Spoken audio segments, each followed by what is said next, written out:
గురుగారు, సింహరాశి వారికి ఈ వారం ఎలా ఉంది? సింహరాశి వారికి 3 గ్రహాలు దివ్యంగా యోగిస్తున్నాయండి. తృతీయంలో చంద్రుడు, లాభంలో గురువు, అష్టమంలో శుక్రుడు. మంచి విజయాలు సాధించడానికి కాలం ఎంతగానో మేలు చేస్తుంది.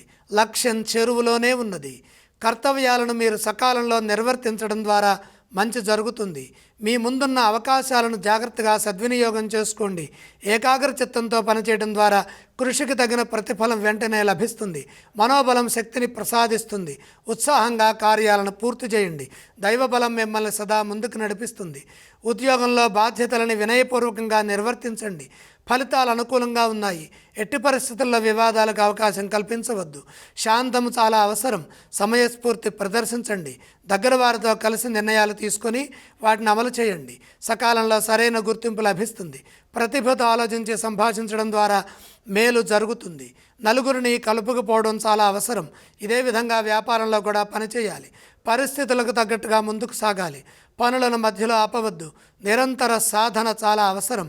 ఆర్థిక అంశాలు బాగున్నాయి. సింహరాశి వారు ఏ స్తోత్రాలను పఠించాలి? సింహరాశి వారు శని ధ్యానం చేయడం మంచిది. వారు ఏ ఆలయాన్ని సందర్శించాలి? శని అష్టమంలో ఉన్నారు కాబట్టి వెంకటేశ్వర స్వామి వారిని దర్శించండి. వారు ఎటువంటి దానాలు చేయాలి? శని ప్రీతిగా నువ్వులు దానం చేయండి.